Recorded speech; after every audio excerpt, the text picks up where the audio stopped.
আসসালামু আলাইকুম। সন্ধে ৭টা। বাংলাদেশ বেতার, রাজশাহী।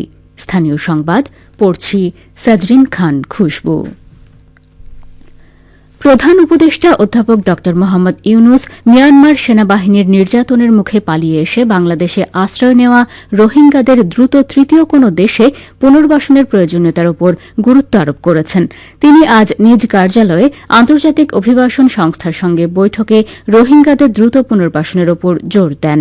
আইওএম বাংলাদেশের মিশন প্রধান আব্দুস সাত্তার ইসোয়েফ এ সময় যুক্তরাষ্ট্রসহ উন্নত দেশগুলোতে রোহিঙ্গাদের পুনর্বাসনের চিত্র তুলে ধরেন।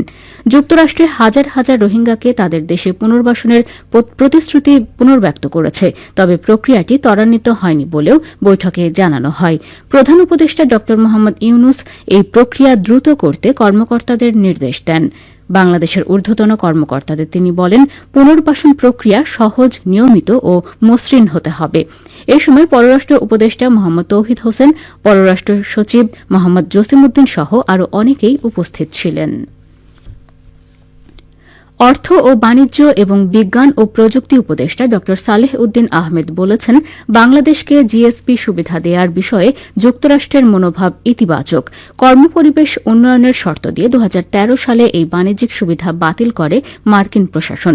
আজ দুপুরে সচিবালয়ে রফতানি উন্নয়ন ব্যুরো ও বাংলাদেশ ফরেন ট্রেড ইনস্টিটিউটের পরিচালনা পর্ষদের সভা শেষে একথা বলেন তিনি। উপদেষ্টা বলেন, অন্তর্বর্তী সরকার দায়িত্ব গ্রহণের পর থেকে রফতানি আয় বৃদ্ধি পেয়েছে। গত অর্থ বছরে রপ্তানি আয় এর আগের বছরের চেয়ে ১২.৪% বেড়েছে। এছাড়া আগামী বছরের জানুয়ারিতে বাণিজ্য মেলা আয়োজনের সিদ্ধান্ত হয়েছে বলেও জানান তিনি।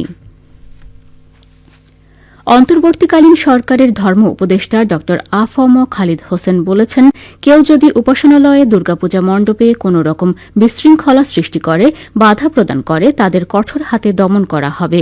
এক্ষেত্রে কাউকে ছাড় দেওয়া হবে না। আজ দুপুরে রাজশাহীর গোদাগাড়ী উপজেলার শ্রী শ্রী গৌরাঙ্গ বাড়ি মন্দির পরিদর্শন ও হতদরিদ্রদের মাঝে খাদ্য সামগ্রী বিতরণের প্রধান অতিথির বক্তব্যে তিনি এসব কথা বলেন। তিনি আরও বলেন, আমি অবগত হয়েছি রাজশাহী বিভাগে সাম্প্রদায়িক সৌহার্দ্য বিরাজ করছে। সামনে যে শারদীয় দুর্গোৎসব, সনাতন ধর্মাবলম্বী যারা আছেন তাদের আশ্বস্ত করতে চাই, আপনারা উৎসাহ, উদ্দীপনা এবং ধর্মীয় ভাবগাম্ভীর্যের মধ্য দিয়ে উৎসব পালন করবেন। বাংলাদেশ সাম্প্রদায়িক দেশ, সকলে সমানভাবে উৎসব পালন করবেন। দেশে কোনো বৈষম্য সৃষ্টি করা যাবে না। পরে ধর্ম উপদেষ্টার পক্ষ থেকে স্থানীয় ৪০০ হিন্দু ও মুসলিম পরিবারের মাঝে খাদ্য সামগ্রী বিতরণ করেন। এ সময় তিনি ইসকন ভবন পরিদর্শন ও গোগ্রাম পূজা মণ্ডপ পরিদর্শন করেন। সন্ধ্যায় তিনি নগরীর ছোট বনগ্রামে জামিয়া রহমানিয়া মাদ্রাসায় শিক্ষক শিক্ষার্থীদের সাথে মতবিনিময় অনুষ্ঠানে যোগ দেন। আজ আন্তর্জাতিক সাক্ষরতা দিবস। এবছর দিবসটির প্রতিপাদ্য হচ্ছে বহু ভাষায় শিক্ষার প্রসার, পারস্পরিক সমঝোতা ও শান্তির জন্য সাক্ষরতা। রাজশাহীতে নানা কর্মসূচির মধ্য দিয়ে দিবসটি পালিত হয়েছে। এ উপলক্ষে জেলা প্রশাসকের সম্মেলন কক্ষে আলোচনা সভা অনুষ্ঠিত হয়। জেলা প্রশাসন ও জেলা উপানুষ্ঠানিক শিক্ষা ব্যুরো এ আলোচনা সভার আয়োজন করে। অনুষ্ঠানে জেলা প্রশাসক বলেন, আসুন সাক্ষরতা দিবসে সাক্ষরতার যে তাৎপর্য তা উপলব্ধি করি এবং পরবর্তী প্রজন্ম যেন মানুষের মতো মানুষ হতে পারে সেই প্রচেষ্টা করি। আধুনিকতার ছোঁয়ায় আমাদের ছেলেমেয়েরা মোবাইলের যুগে ঢুকে গিয়েছে, অনেকে নেশা করছে। আমরা যেই ধর্মেরই হই না কেন, ছেলেমেয়েদেরকে ধর্মীয় শিক্ষায় শিক্ষিত করব। তারা উচ্চশিক্ষায় অবশ্যই শিক্ষিত হবে, তবে তাদের মানবিক মূল্যবোধ যেন গড়ে ওঠে তা নিশ্চিত করতে হবে। এর আগে দিবসটি উপলক্ষে জেলা প্রশাসকের কার্যালয় চত্বরে একটি বর্ণাঢ্য র্যালির আয়োজন করা হয়। রাজশাহী বিশ্ববিদ্যালয়ে ২০২৩-২৪ শিক্ষাবর্ষে প্রথম বর্ষ স্নাতক শ্রেণীতে ভর্তির কার্যক্রম আগামী ১০ সেপ্টেম্বর শুরু হবে। এদিকে প্রথম বর্ষের ক্লাসসমূহ শুরু হবে আগামী ২২ সেপ্টেম্বর থেকে। আজ বি ইউনিটে ভর্তি পরীক্ষার চিফ কোঅর্ডিনেটর অধ্যাপক ড আবু সাদেক মোহাম্মদ কামরুজ্জামান এ তথ্য নিশ্চিত করেছেন। এর আগে বিশ্ববিদ্যালয়ের ভর্তি সংক্রান্ত এক বিজ্ঞপ্তিতে ২০২৩-২৪ শিক্ষাবর্ষে স্নাতক প্রথম বর্ষের ভর্তি ১০ মে এবং ১ জুলাই থেকে ক্লাস শুরুর ঘোষণা ছিল, কিন্তু শিক্ষকদের প্রত্যয় স্কিম ও স্বতন্ত্র বেতন কাঠামোর দাবিতে সর্বাত্মক কর্মবিরতির কারণে তা কার্যকর হয়নি।